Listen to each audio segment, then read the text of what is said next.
ഈശോ മിശിഹായ്ക്ക് സ്തുതിയായിരിക്കട്ടെ. പ്രിയ സഹോദര സഹോദരി, നിനക്ക് നല്ല ഒരു ദിവസം ഉണ്ടാകട്ടെ. ഈശോ നിൻ്റെ ജീവിതത്തെ സമർത്ഥമായിട്ട് അനുഗ്രഹിക്കട്ടെ. വിശുദ്ധ മത്തായി അറിയിച്ച സുവിശേഷം 6-ാം അധ്യായം 6-ാം തിരുവചനം. എന്നാൽ നീ പ്രാർത്ഥിക്കുമ്പോൾ നിന്റെ മുറിയിൽ കടന്ന് കതകടച്ച് രഹസ്യമായി നിന്റെ പിതാവിനോട് പ്രാർത്ഥിക്കുക. രഹസ്യങ്ങൾ അറിയുന്ന പിതാവ് നിനക്ക് പ്രതിഫലം നൽകും.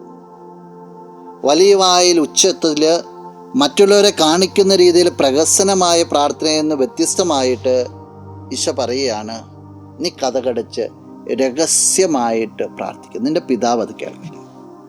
നിന്റെ പ്രാർത്ഥനകൾ നിന്നെ ആഴത്തിലേക്ക് ചിന്തിക്കുവാനായിട്ട്, ദൈവവുമായിട്ടുള്ള ആഴമേറിയ ബന്ധത്തിലേക്ക് നയിക്കുന്നതായി തീരട്ടെ.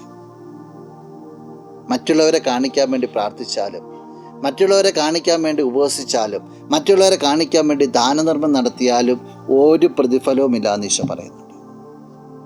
നിന്റെ ലക്ഷ്യം ദൈവമാണ്. നിന്റെ പ്രാർത്ഥനയാകട്ടെ, നിന്റെ പ്രവൃത്തിയാകട്ടെ, നിന്റെ ചിന്തയാകട്ടെ, അത് ദൈവത്തോട് ഒട്ടിച്ചേർന്ന് പോകട്ടെ. വേറെ ആരും കാണണ്ട. ദൈവത്തോട് ഒട്ടിച്ചേർന്ന് പോകട്ടെ.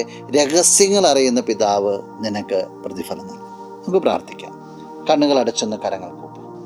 നല്ലവനായ കർത്താവേ, നിന്നെ ഞങ്ങൾ സ്തുതിക്കുന്നു, ആരാധിക്കുന്നു, മഹത്വപ്പെടുത്തുന്നു. നിന്റെ നിറ സാന്നിധ്യത്തെ നന്ദിയോടുകൂടി ഓർക്കുക. ഈ വ്യക്തിയെ അനുഗ്രഹിക്കണോ എന്ന് പ്രാർത്ഥിക്കുന്നു.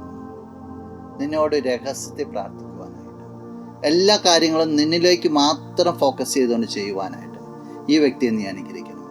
ഈ ദിവസത്തിനു വേണ്ട കൃപകളും നന്മകളെല്ലാം നൽകണം, ഇപ്പോഴും എപ്പോഴും എന്നേക്കും. ആമേൻ.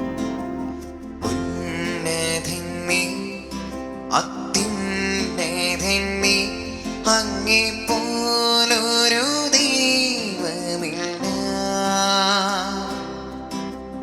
അത്ഭുതവാൻ അതിശയവാൻ നീ മാത്രമേ ദൈവമില്ല.